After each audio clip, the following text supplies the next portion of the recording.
Dalam hidup, kita sering fokus ke tujuan akhir, lulus sekolah, dapat kerja, punya jabatan, dipercaya memimpin.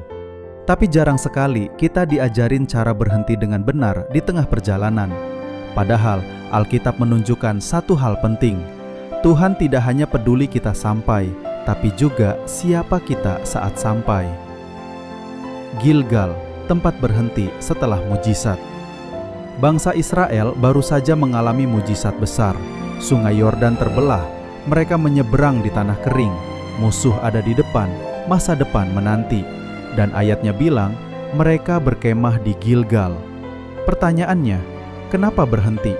Kenapa nggak langsung menyerang Yeriko? Jawabannya sederhana tapi dalam. Karena setelah kemenangan besar, manusia paling rentan salah langkah. Gilgal bukan tempat perang. Gilgal adalah tempat mengingat, menata hati, dan membangun karakter. Analogi sederhana nih, bayangin anak kecil yang baru belajar naik sepeda. Saat pertama kali bisa tanpa roda bantu, orang tuanya nggak langsung lepas tangan. Anaknya kadang disuruh berhenti dulu, cek keseimbangan, baru lanjut mengayuh sepedanya. Kenapa? Karena kalau terlalu euforia dan hilang kendali, jatuhnya lebih sakit. Gilgal itu kayak momen tarik napas sebelum lanjut. Dari bangsa ke pemimpin. Titus 1 ayat 7. Sekarang kita loncat ke Titus. Paulus bilang, sebagai pengatur rumah Allah, seorang penilik jemaat harus tidak bercacat. Perhatikan, bukan pintar dulu, bukan berbakat dulu, bukan terkenal dulu, tapi karakter dulu. Ini menarik. Bangsa Israel belajar berhenti sebelum berperang. Pemimpin gereja belajar menata diri sebelum memimpin. Polanya sama. So, kepemimpinan itu soal siapa yang dijaga. Titus 1 ayat 7 menyebut beberapa hal. Tidak angkuh, tidak pemarah, tidak serakah, tidak dikuasai hawa nafsu. Artinya apa? Pemimpin bukan cuma memimpin orang lain, tapi menjaga dirinya sendiri.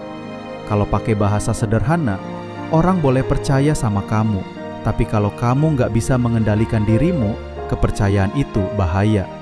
Perumpamaannya gini, bayangin kamu naik bus, supirnya jago nyetir, hafal jalan, cepat. Tapi dia gampang marah, ngebut saat emosi, nggak mau denger rambu. Mau naik bus itu? Masalahnya bukan skill, tapi sikap.